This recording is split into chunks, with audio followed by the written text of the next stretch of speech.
एक प्रोटेस्ट का इजहार है, विरोध कर रहे हैं और विरोध के स्वरूप जो है पाकिस्तान जिंदाबाद कर रहा है। आरएसएस पर बैन करिए, आरएसएस पर, ये उससे भी बदतर संगठन है।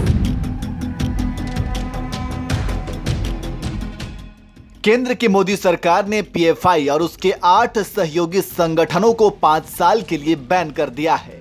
केंद्र सरकार के इस फैसले से पासमानदा मुस्लिम भी खुश हैं, लेकिन इस फैसले पर राजनीति भी जमकर की जा रही है। जिस नेता को जो सूट कर रहा है उसके हिसाब से बयान दे रहा है। जैसा कि आपने हाल ही में सुना होगा कि शिवानंद तिवारी ने पीएफआई से जुड़े कार्यकर्ताओं की गिरफ्तारी के विरोध में लगे पाकिस्तान जिंदाबाद के नारे को कैसे विरोध का नारा बता दिया। पाकिस्तान जिंदाबाद का नारा जो है एक प्रोटेस्ट का इजहार है। ऐसा नहीं है कि वो पाकिस्तानी हो गया, लेकिन एक प्रोटेस्ट का इजहार है कि हम भाई अब चिढ़ा रहे हैं, आपको विरोध कर रहे हैं कि नहीं साहब आप जो कर रहे हैं उसका हम समर्थन नहीं कर रहे हैं, हम उसका विरोध कर रहे हैं और विरोध के स्वरूप जो है पाकिस्तान जिंदाबाद का नारा लगा दिया। ऐसा नहीं है कि वो पाकिस्तान जाने के लिए तैयार हैं, कह दीजिए तो वो चला जाएगा। इसलिए इस बात को भी समझना चाहिए। बात का आप उसका जवाब क्या दे रहे हैं, चुन चुन करके मारेंगे।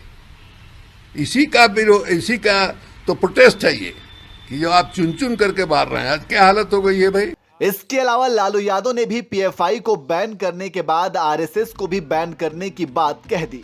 यहां तक कह दिया कि पीएफआई से भी बदतर संगठन है आरएसएस। हुआ दिखा रहे हैं लोगों के ऊपर, तो सबसे पहले आरएसएस पर बैन करिए, आरएसएस को, ये उससे भी बदतर संगठन है जो हिंदुत्व का कट्टरपंथी। इसके अलावा और भी कई नेताओं ने पीएफआई बैन पर अपनी अपनी बात कही है। अब चूंकि जब सारे नेता अपनी अपनी राजनीतिक जरूरत के हिसाब से बयान दे रहे हैं, तो इसमें भला मायावती कैसे पीछे रह सकती हैं। मायावती ने भी सरकार के इस एक्शन को राजनीतिक करार दे दिया है और कह दिया है कि चुनाव से पहले पीएफआई को टारगेट किया गया है। मायावती ने ट्वीट किया, केंद्र द्वारा पीएफआई पर देश भर में कई प्रकार से टारगेट करके अंततः अब विधानसभा चुनावों से पहले उसे उसके 8 सहयोगी संगठनों के साथ प्रतिबंध लगा दिया है। उसे राजनीतिक स्वार्थ व संघ तुष्टीकरण की नीति मानकर यहाँ लोगों में संतोष कम व बेचैनी ज्यादा है।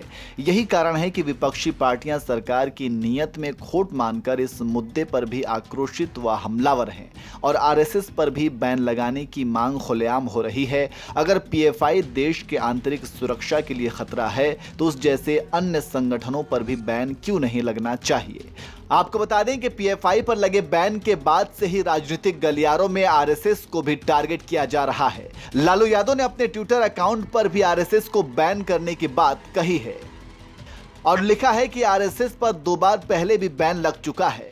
इसके अलावा उन्होंने सरदार पटेल का जिक्र करते हुए लिखा है कि सनद रहे, सबसे पहले आरएसएस पर प्रतिबंध लौह पुरुष सरदार पटेल ने लगाया था। तो इस तरह से आप समझ सकते हैं कि किस तरह से पीएफआई पर बैन लगने के बाद कुछ तथाकथित नेता बौखलाए हुए हैं और आरएसएस पर भी बैन लगाने की बात कह रहे हैं। वैसे मायावती के इस बयान को आप कैसे देखते हैं, कमेंट करके जरूर बताएं।